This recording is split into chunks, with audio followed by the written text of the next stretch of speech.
Good morning. I am heading into the dermatologist in just a minute. So I've got to kind of combine two purses and then go in and we're going to talk about my acne and then something kind of embarrassing that I might report back on. I have to take my shoe off because I think I have a wart on my toe. So I'm going to have the doctor check. But it's embarrassing. It's embarrassing. It's on this foot, so I'm not going to show my naked foot because I know that's a thing on the internet. But okay, I think it's a wart. I hope it's not, but I think it is. Just got done with my appointment, and I did in fact have a wart. I do. So she froze it twice with this little gun thingy, that not a gun, but like some. Was it nitrogen? I don't remember what it was, but it made it really cold and apparently it's supposed to like help freeze it and kill it. I just stopped for, I was gonna say coffee, but this is not a coffee drink, but I'm gonna wait till I get to the car to try it.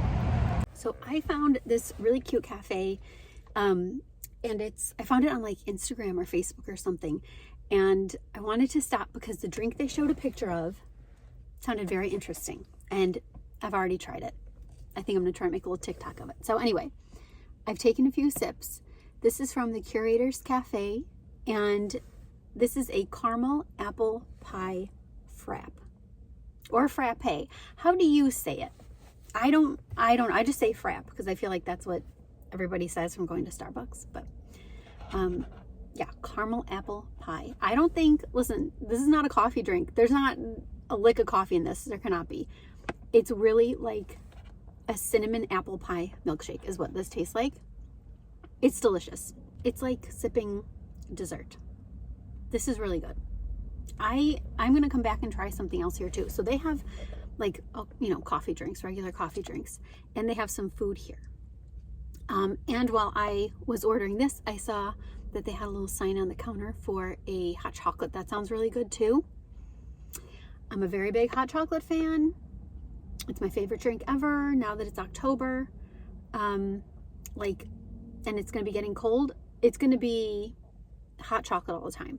I love it, and it's like the perfect warm-up drink for me. So okay, if you're in the area,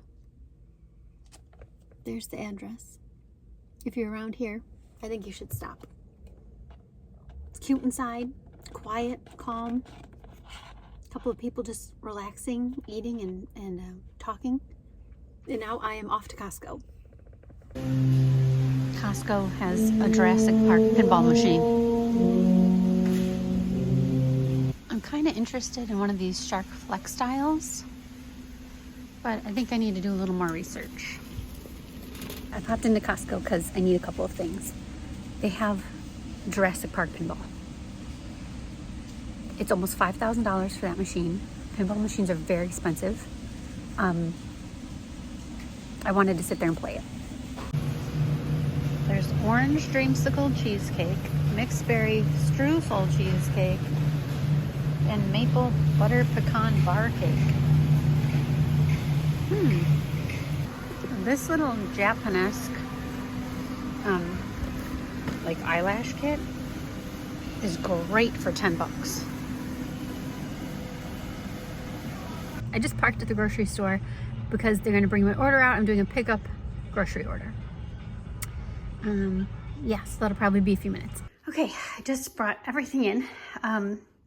Costco stuff and grocery order. So let me show you what I got from Costco. Peanut butter crackers, this huge box of peanut butter crackers, and they had the same thing of cheese crackers. I haven't been to Costco in a minute, I guess, but I had never seen these before, and we like both of these things.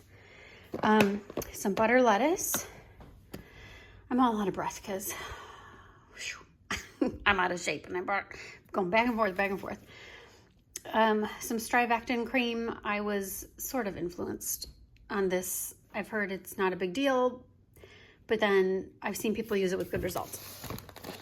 Chicken tikka masala, that's for my husband. Little marshmallows covered in chocolate and things. one of my very favorite things ever to get from Costco, which is these gyros. And then you get the tzatziki sauce to go with them and these naan breads. And I know naan isn't typically with, like, I guess what you'd have with gyros, but it's a delicious, wonderful combination. Some frozen ramen for my husband, and then this joint juice. Oh, hi, cutie. Wait till you see this exciting thing I got you from Costco. So Costco did not have the vitamins that I need.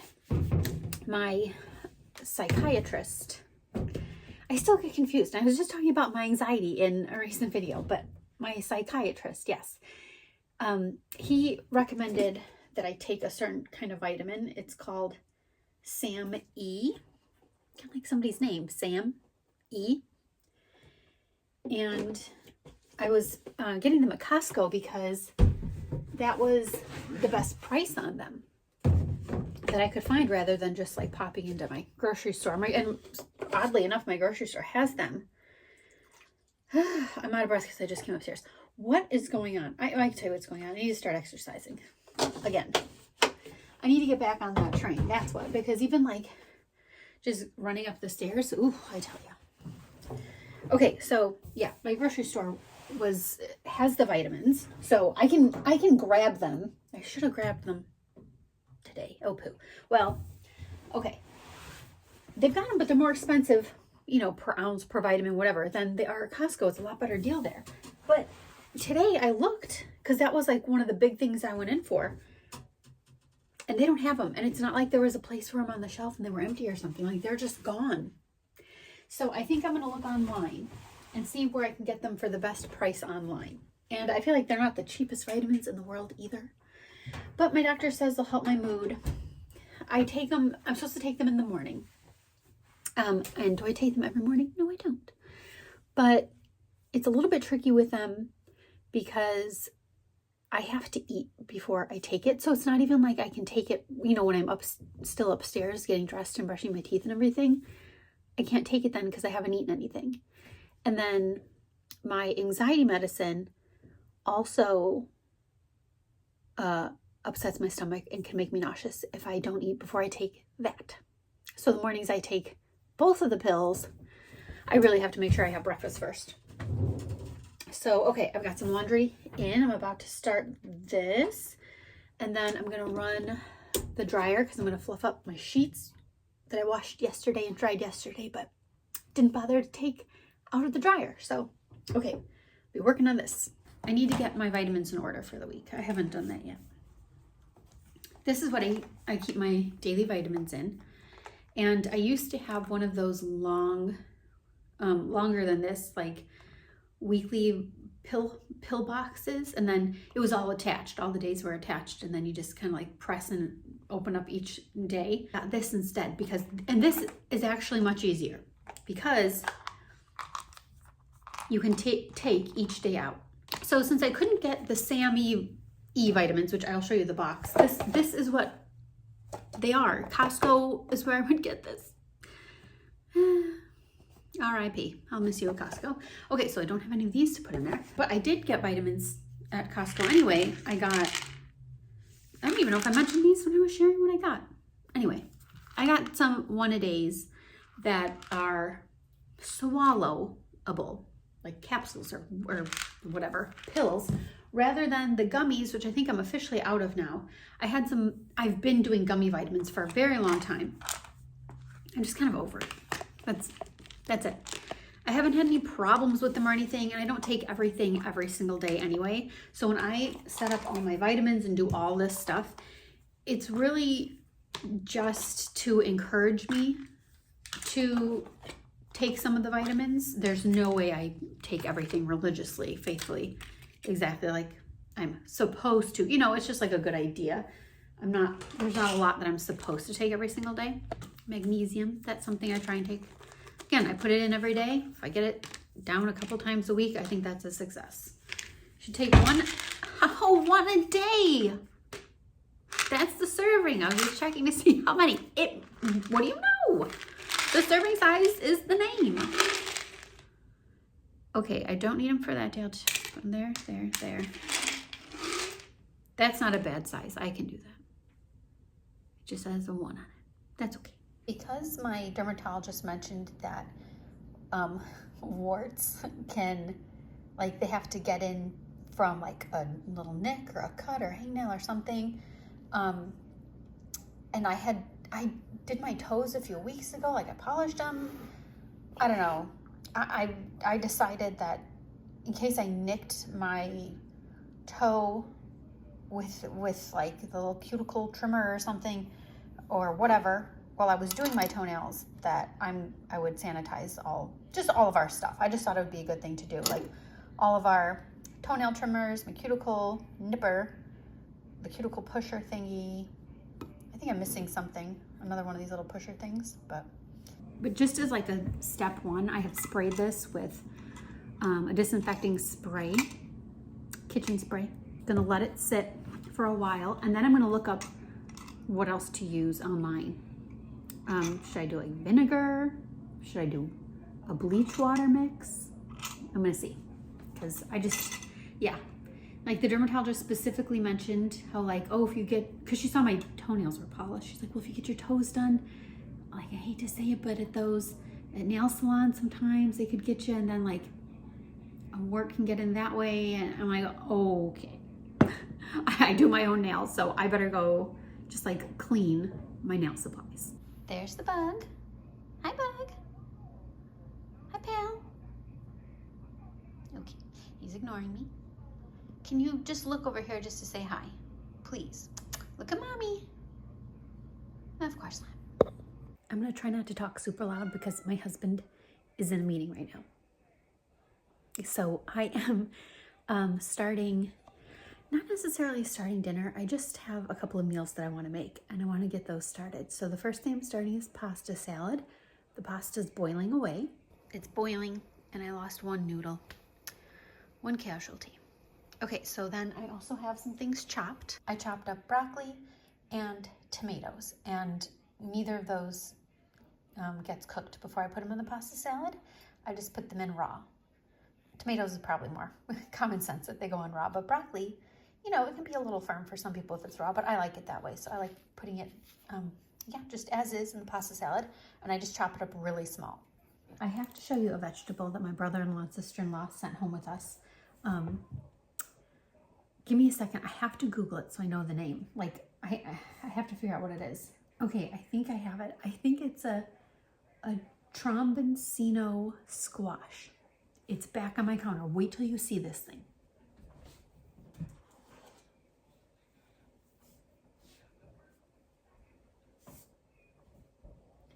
Tell me this isn't one of the biggest squash you've ever seen in your life. Is this crazy or what?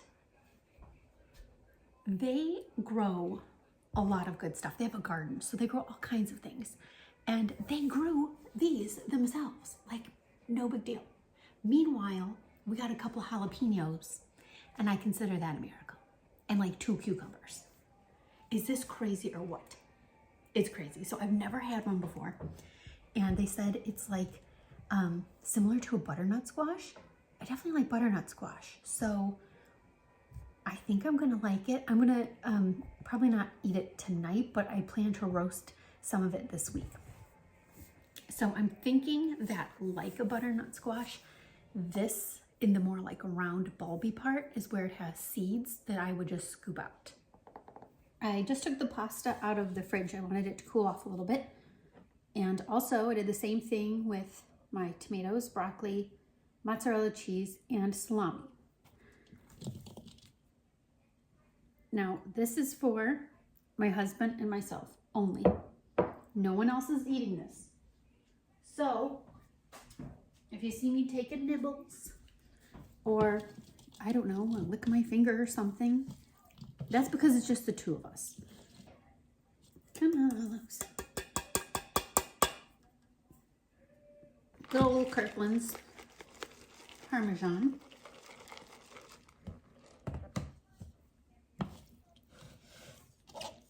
This isn't enough dressing, but I tend to go a little bit slow with that. Like, I make more after my first batch.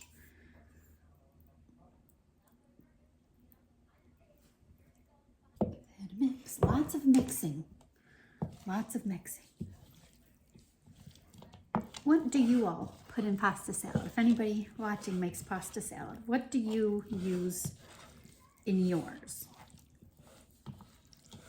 Either dressing wise or like main ingredient wise. As you can tell, I keep mine pretty basic. And the dressing is very simple as well. And actually, I kind of cheat on the dressing, and I will show you my secret. Use Italian dressing. You can mix other things too. So I do Italian salad dressing, a little bit of vegetable oil, actually not olive oil, a little vegetable oil, and red wine vinegar. And then you can add whatever seasonings and stuff you want. So I've got a little bit of garlic that I'm gonna put in, fresh garlic, and then some Italian seasonings like that. Has anybody started watching Agatha All Along or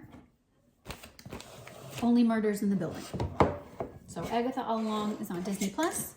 Only Murders is on Hulu. Has anybody started watching either of those? No spoilers, please. But if you have, please let me know what you're thinking. What are your feelings on both of those? Ooh, I forgot the veggie oil. Hold on. This is a taste and go situation. As you go, you gotta keep tasting, see what it needs.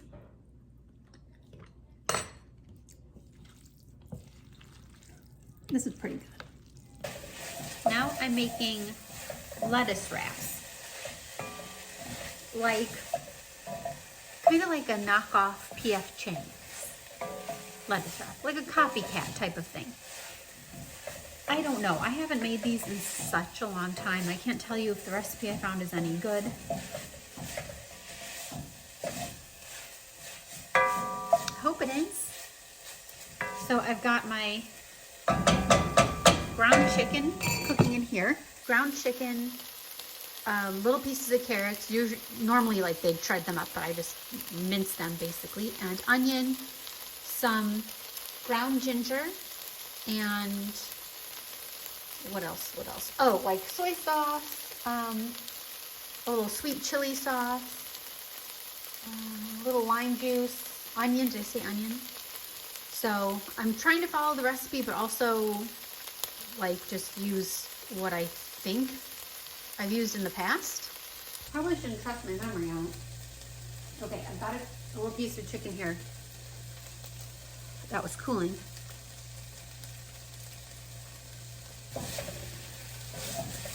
That's not bad, and it's got a little kick to it. I think it's the chili sauce. That's not bad. I added a little hoisin sauce, which this particular recipe that I found does not call for, but I kind of checked a few recipes and some of them did, so I just put in a little bit of that as well. I got these noodles as well because they have these like little white noodle things to put with the lettuce wraps at the restaurant. So I wanted it to be accurate, and I really like those. I don't put water chestnuts in, so that's another thing. No water chestnuts, so I think it needs a little crunch.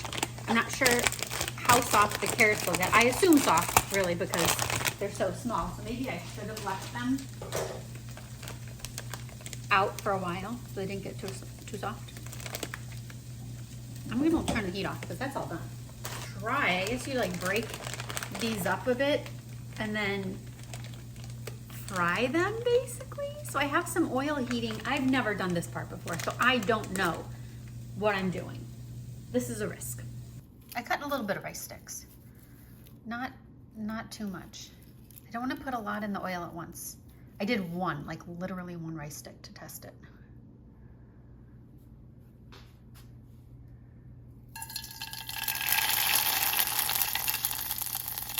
That's crazy. They pop up immediately. It's almost 6 o'clock and we are not hungry yet. We had late lunches basically. So I'm gonna just call it a day on dinner. Like it's done between the pasta salad and the lettuce wraps. everything is made and ready to go. So whenever we want to eat, dinner's already made. I do feel like a lettuce wrap because I haven't had one in so long. I think I'm gonna have a lettuce wrap. No, probably 2 or 3 because they're gonna be small. And then I'll save the pasta salad for tomorrow. In the meantime, I'm going to make one of my favorite drinks, which my family thinks I'm a weirdo. They think it's like freaky deaky. I love it. It's my tangy apple juice. So I have apple juice. And here's the tang, apple cider vinegar. And then you also add cinnamon. This stuff, I don't know what it is. Normally, apple cider vinegar is not something that I want to have much of anything to do with. Like, it's not my thing. Like, I smell it and I think it smells awful. I would never drink it plain. Like, it's just ew, like ew on its own. Put it in apple juice though. And it makes your apple juice like really tart. And that is the magic. It's good. Not a lot of cinnamon, just a little bit of cinnamon. Kind of like the thing I had this morning, like an apple cinnamon. I'm in a whole apple cinnamon vibe today. Okay, I'm gonna put ice. Always ice. This has to be cold. Stir it well. Let's see how tangy.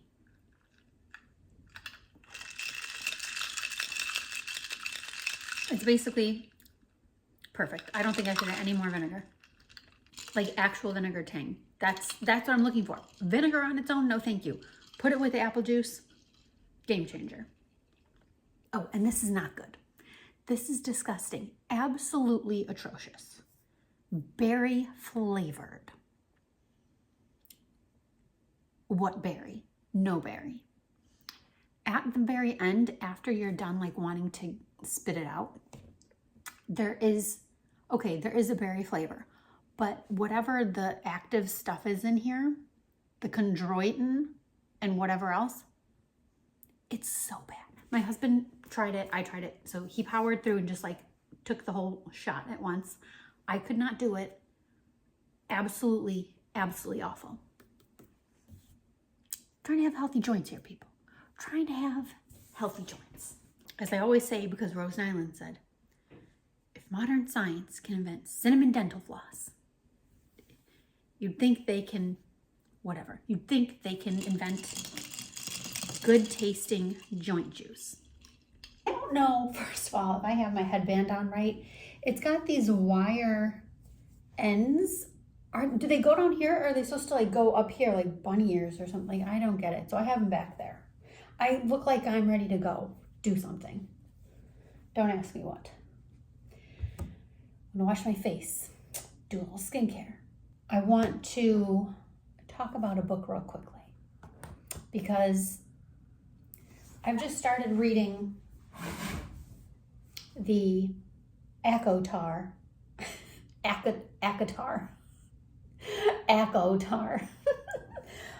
Court of Thorns and Roses series. I just finished the other day book 1, so I'm just into it. Last night I started book 2.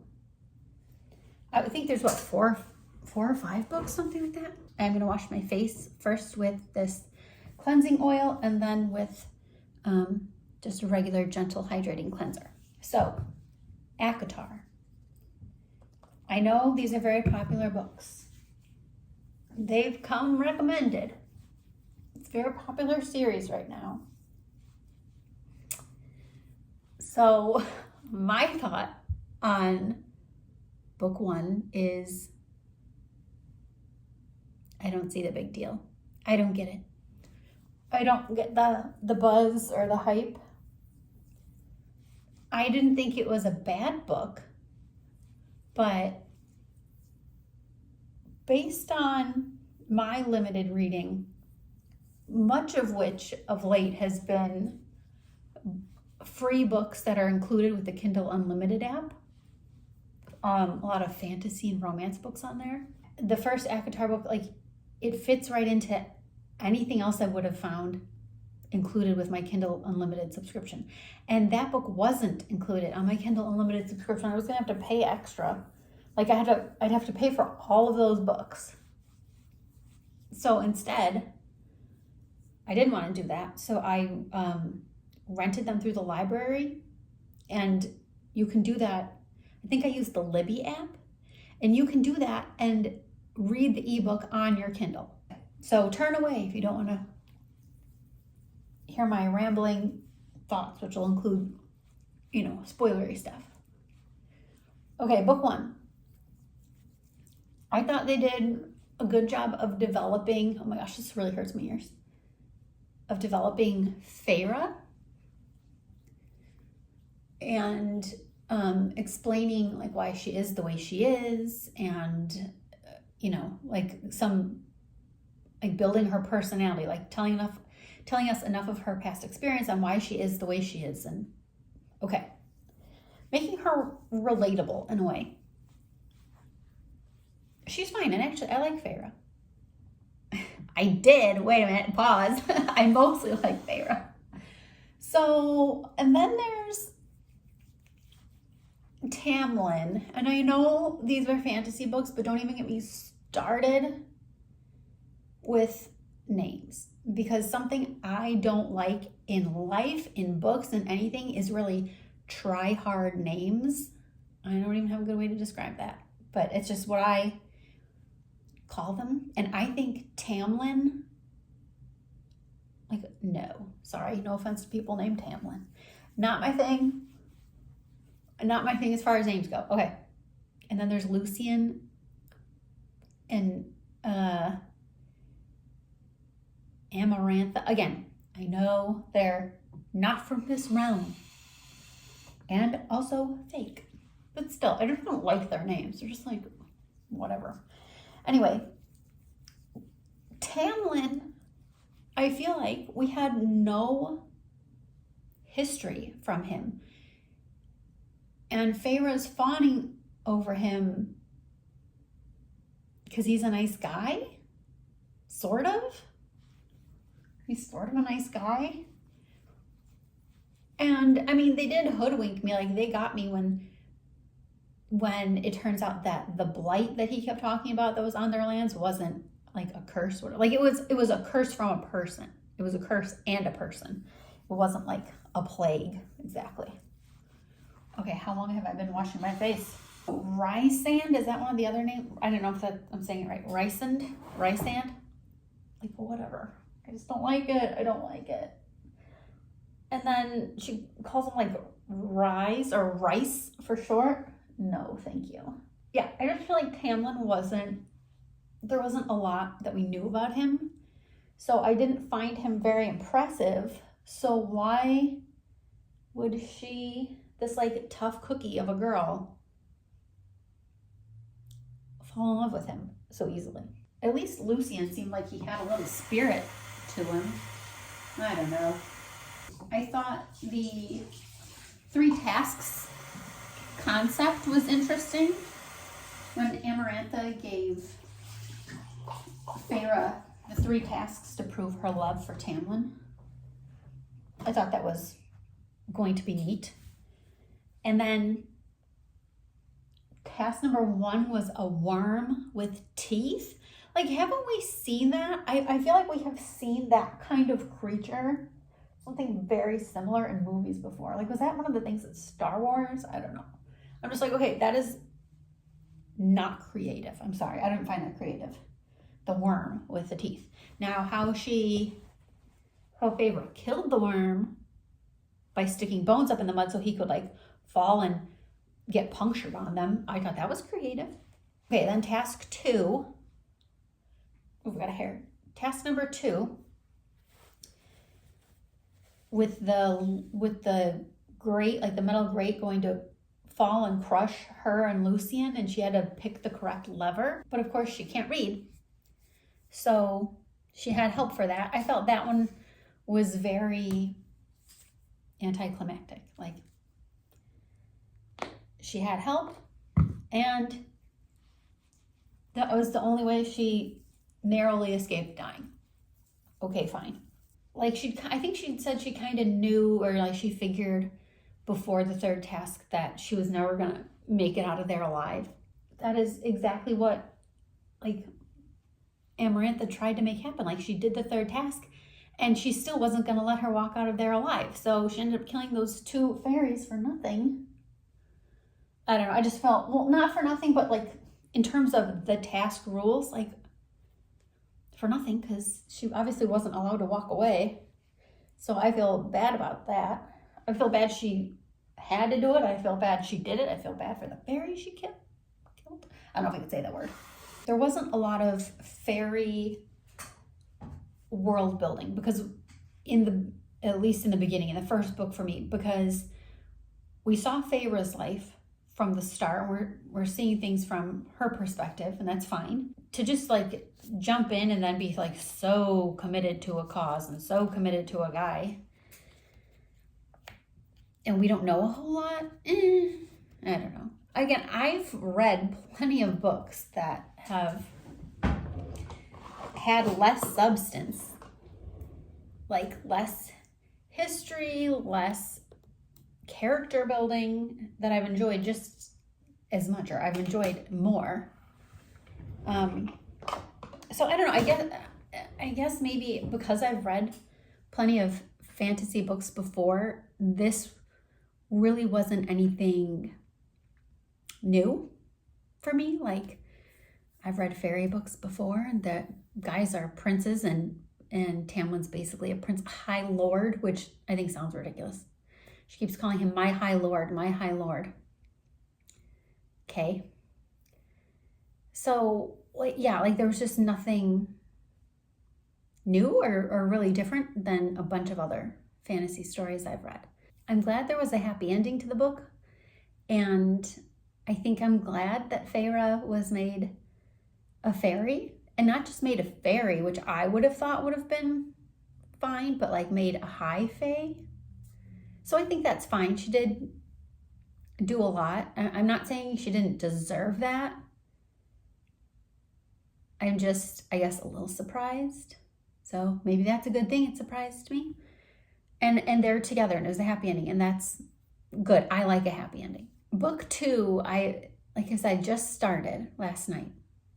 So I'm a few chapters in. I feel like Amarantha was right.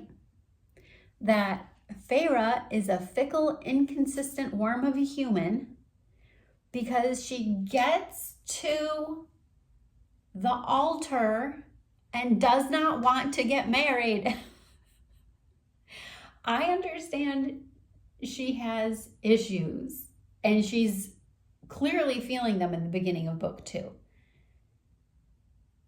She's not okay. Nobody seems to like notice or care that she's not okay.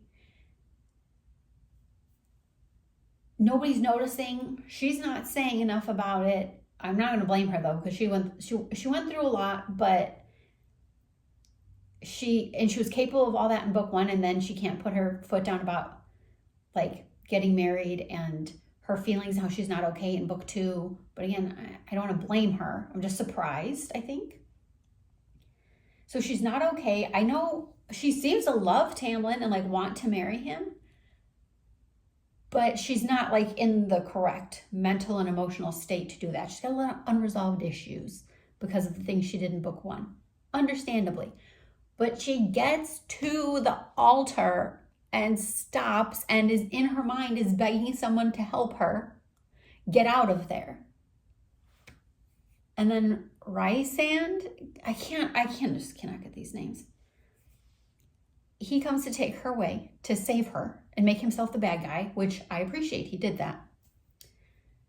But I swear to you, if this turns into a love triangle and she falls in love with him and gets feelings for him or something, you don't go through all that in book 1 and like swear you're in love with him just to be like, oh, never mind, like I'm just not ready to like say no to marrying him, and then run off with another dude and fall in love with him.